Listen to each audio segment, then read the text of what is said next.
ఉన్నప్పటికీ ఎందుకు డాక్టర్లు దాన్ని నోట్ చేయలేదు అని అడుగుతా ఉన్నా.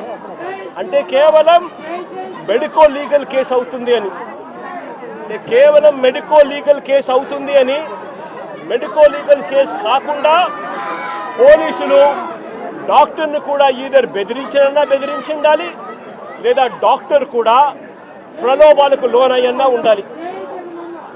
ఏప్రిల్ 26వ తారీఖున నడి రోడ్డుపై ఈ ముగ్గురిని వీళ్ళు ఇలా కొడుతూ ఉంటే నెల రోజుల తర్వాత ఈ వీడియో బయటకు వచ్చింది. రికార్డు చేసింది కూడా పోలీసులే.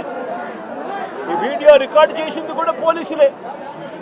పోలీసులకు జరుగుతా ఉన్న అన్యాయాల మధ్య పోలీసుల్లో కూడా కొంతమంది జరుగుతా ఉన్న అన్యాయాన్ని జీర్ణించుకునే పరిస్థితి లేక పోలీసులు కూడా, మంచివారైన పోలీసులు ఈ వీడియోను విడుదల చేయడం జరిగింది. నేను అడుగుతా ఉన్నా, ఇంత జరిగినా కూడా ఒకవైపున చట్టాన్ని ఉల్లంఘించింది పోలీసులే, ఒకవైపున చట్టాన్ని అపహాస్యం చేసింది పోలీసులే, మరోవైపున పోలీసులే వీరిని అబాసుపాలు చేస్తూ, వీరి కుటుంబ గౌరవాన్ని మంట కలుపుతూ, ఒకవైపున చేయకూడని పనులన్నీ పోలీసులు చేసి ఆ తర్వాత వీరి మీద ముద్ర వేస్తూ ఉన్నారు.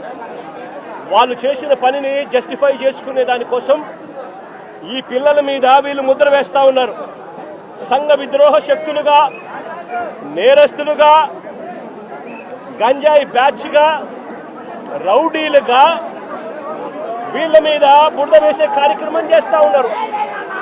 నేను అడుగుతా ఉన్నాను ఒకటే, ఆ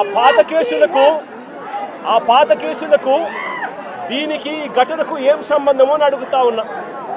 వీరి మీద ఏదైనా గతంలో ఏదైనా కేసులు ఉండొచ్చేమో నాకు తెలియదు, కానీ ఆ పాత కేసులకు ఈ ఘటనకు ఏం సంబంధమో అని అడుగుతా ఉన్నా. ఈ ఘటనలో జరిగింది ఏమిటి అని అడుగుతా ఉన్నా. ఈ జరిగిన ఘటన పాత కేసులకు ఏం సంబంధం అని అడుగుతా ఉన్నా.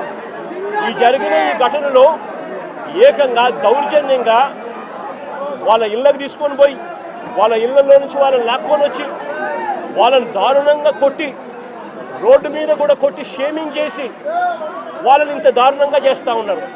నేను అడుగుతా ఉన్నాను ఒకటి, ఇలా వక్రీకరించి వ్యక్తిత్వ హరణం చేస్తూ తప్పును ఒప్పుగా చూపించే ప్రయత్నం చేస్తా ఉన్నా